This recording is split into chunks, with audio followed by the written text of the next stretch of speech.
लेकिन आगाज में मैं बात करना चाहूंगा भारत की वो फास्टेस्ट ग्रोइंग इकोनॉमी जिसको कहा जा रहा है, बहुत ज्यादा मुआशी तरक्की जो भारत में हो रही है।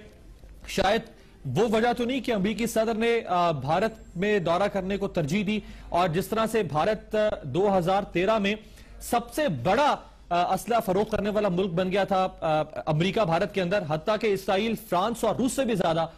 क्या वजूहात हो सकती हैं? मैं आपको बताऊं, जापानीज और इंडियन डेलीगेशन की एक मुलाकात हुई भारत और जापान के दरमियान मुआशी तरक्की को प्रमोट करने के लिए। ये जो मैं आपको डेवलपमेंट बता रहा हूं, ये नरेंद्र मोदी के वजीर आजम बनने के बाद, यानी पाकिस्तान में नई हुकूमत को बने हुए 19 या 20 महीने हो गए, जबकि भारत में नरेंद्र मोदी को वजीर आजम बने हुए 8 या 9 महीने हुए हैं। सो क्या कुछ किया नरेंद्र मोदी ने जिससे शायद अमेरिका इतना मुतासर हुआ? इसके अलावा जापानी प्राइम मिनिस्टर ने नरेंद्र मोदी को ऑस्ट्रेलिया में एक मुलाकात के दौरान इशाइये पर दावत दी, वहां पर दोनों रहनुमाओं में मुलाकात हुई और इस ख्वाहिश का इजहार किया गया जापान की जानिब से कि वो भारत में इन्वेस्ट करना चाहता है।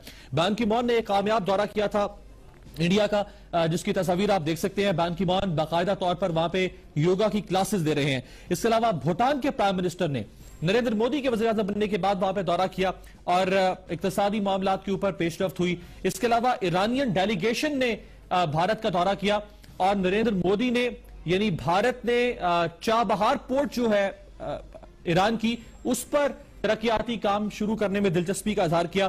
इस्राएली डेलीगेशन ने इसी दौरान विजिट किया भारत का।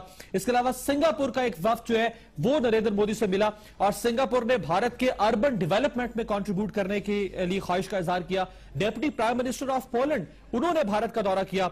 मॉरिशस के वाइस प्रीमियर ने भारत का दौरा किया। बांग्लादेश के सदर ने भारत का दौरा किया। रशियन प्रेसिडेंट ने एनुअल समिट में नई दिल्ली में शिरकत की और वहां पर दोनों ममालिक ने कहा कि हम तरक्याती काम करेंगे। इसके अलावा साउथ अफ्रीका के फॉरेन मिनिस्टर ने भारत का दौरा किया। भारत ने कैंपेन शुरू की, मेक इन इंडिया, यानी सनतें भारत में लगाएं और यहां से प्रोडक्शन होनी चाहिए। इसी मेक इन इंडिया कैंपेन के तहत साउथ कोरियन डेलीगेशन से मुलाकात हुई भारतीय डेलीगेशन की और एक जो सर्वे आया जिसमें दुनिया के उन लीडर्स के बारे में यह बात की गई जो टॉप परफॉर्मिंग है, जिन्होंने दुनिया में बहुत अच्छा परफॉर्म किया हो, उनमें नरेंद्र मोदी जो है वो हमें दूसरे नंबर पर नजर आए। 30 ममालिक में से दूसरे नंबर पर नरेंद्र मोदी। चाइना, इंग्लैंड, इसके अलावा रशिया, अमेरिका, ये सब, जर्मनी, ये सब नरेंद्र मोदी के बाद हमें दिखाई दिए। ग्लोबल परसेप्शन इंडेक्स जो है उसमें इंडिया पहले नंबर पर नजर आया हमें।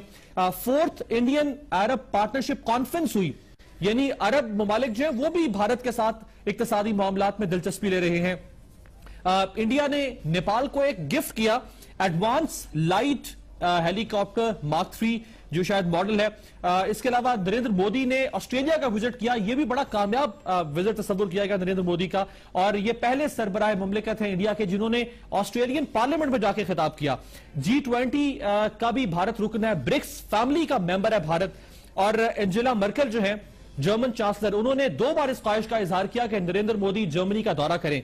और मैं आपको आखिर में बताऊं, जिसको देखने के बाद कुछ शर्मिंदगी तो महसूस होनी चाहिए हमें, यानी पाकिस्तान 2014 में 21वीं सदी में आज डोमेस्टिक गैस चूल्हे के लिए गैस को तरस रहा है, बिजली नहीं है, लेकिन भारत ने दुनिया की पहली सीएनजी ट्रेन बना ली है। दुनिया की पहली सीएनजी ट्रेन भारत ने बना ली है जो चेन्नई में बनी है, लेकिन पाकिस्तान जो है वो आज गैस के लिए चूल्हे ठंडे हो रहे हैं और पाकिस्तान बिजली के लिए तरस रहा है। सो ये एक डेवलपमेंट हमें नजर आती है नरेंद्र मोदी के 8-9 महीने के इक़्तिदार में।